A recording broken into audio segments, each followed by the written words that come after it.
Hi Herschel, we're going to do an interview on the Challenger explosion that occurred on January 28, 1986. Before we begin the interview, if I could just have you sign this oral history release sheet.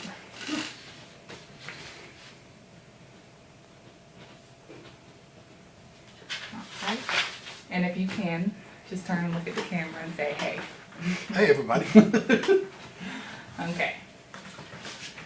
My first question. When the Challenger explosion occurred, where were you? I was going down 3rd Street. I lived at the beach and I was on my way to work. Mm-hmm. And looked up and actually saw the vapor trail from the shuttle as it went up. Who were you with? Just me. It was just headed to work. All right. Have you always been interested in space exploration, or did you just act on a whim to go and see it? I always tried to watch the shuttles and the space rockets going up and stuff as much as I could. Mm-hmm. So. Okay. So I see that you saw it live. Mm-hmm. So was it accidental, or did you plan on watching it?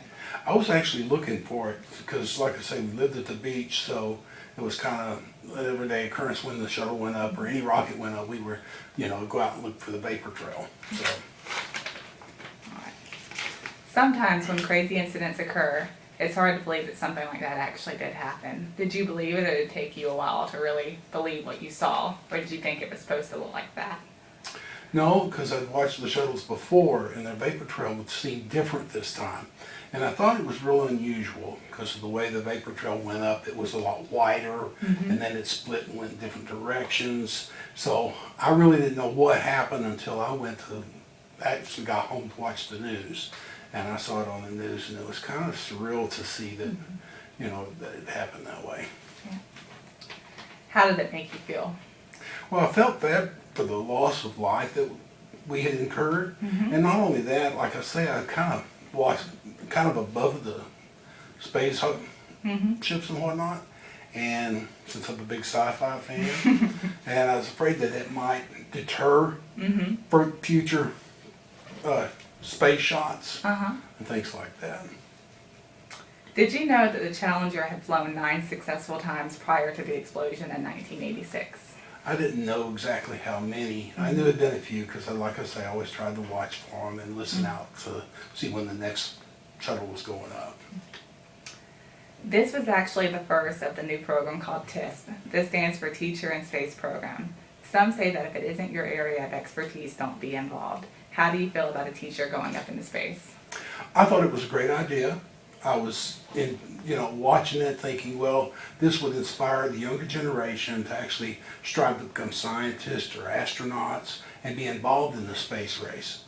And so she had gone through all the training to qualify to go up in that shuttle. So, she knew her job. How do you think the explosion would shape our space program? In your opinion, do you think the space program has changed since then? It has. When I saw it go up the way it did, those kind of things are going to change now. So they become a little more closer on inspections, making sure everything was good. Did you watch Reagan's speech later that day? And if you did, what did you think of it? Yes, I did watch Reagan's speech, and he kind of had the same feelings I did. Don't let this stop you from, looking to the space, looking to the stars. And not only that, he was trying to calm everybody's, I guess, uneasiness. So he was actually, till they found out what had happened, the only thing he could do was keep everybody calm and quiet. And he did a good job. Did you blame NASA for not properly inspecting the shuttle prior to liftoff? I didn't blame them. I thought they could have done a bit more thorough job. But even sometimes at that, things are so minuscule you'll miss them, so I didn't blame anybody.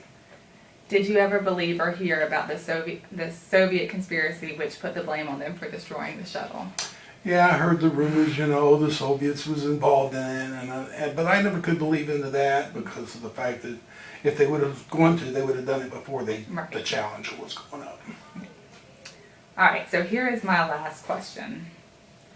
Where does this tragic event rank among other events that you have witnessed or heard about? It's really hard to rank. I was around watching television when John F. Kennedy was shot, assassinated, and there when the Twin Towers fell.